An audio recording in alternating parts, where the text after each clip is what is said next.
On est prêt. Salut à tous. Aujourd'hui, pour mieux consommer et produire moins de déchets, nous n'allons pas parler mode, mais vêtements. Combien de fois avons-nous jeté un vêtement parce qu'il y avait un mini trou dedans ou parce que la couleur était un peu passée ou encore parce qu'il n'avait plus la tonicité qu'il avait lors de l'achat?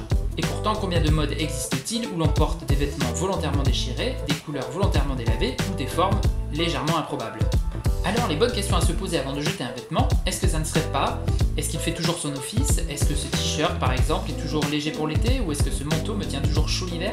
Ensuite, si on veut vraiment changer, il y a toujours la possibilité de donner ses vêtements dans une friperie ou une ressourcerie, ou les vendre sur internet.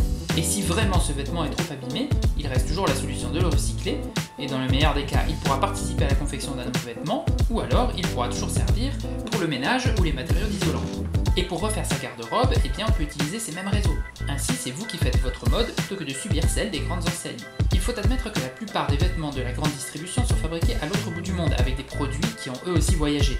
Pour les produire, on consomme et on pollue énormément d'eau. On utilise également beaucoup d'énergie et des dérivés du pétrole, notamment pour les matières synthétiques. Et je ne parle pas des conditions salariales des personnes qui confectionnent ces vêtements du bout du monde. On retrouve qui plus est tout un tas de produits chimiques nocifs sur nos vêtements qui peuvent évidemment traverser la peau pour se retrouver dans notre corps, comme les dérivés de pétrole ou des perturbateurs endocriniens. Et bien sûr, quand on lave ses vêtements, tout ce joli petit monde vient polluer notre eau potable.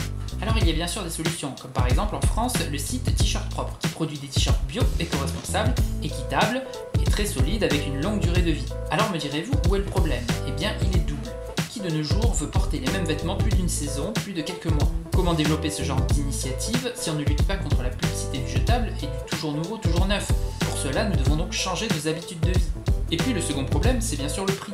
Ce genre de t-shirt coûte environ 10 fois plus cher qu'un t-shirt premier prix. Donc les questions à se poser sont certainement pourquoi une telle différence de prix et pourquoi dans notre société soi-disant moderne, tout le monde n'a pas les moyens de s'acheter des t-shirts sains et respectueux de l'environnement. Et pourquoi est-ce que certains vont payer un t-shirt de grande marque mais de qualité médiocre plutôt que de s'acheter un t-shirt bio? Donc pour tout cela, il est grand temps de repenser notre mode d'économie globale. Alors pour mieux consommer, nous, on est prêts. Et vous? Alors abonne-toi, comme ça t'auras toutes les news. Et puis partage aussi, c'est cool.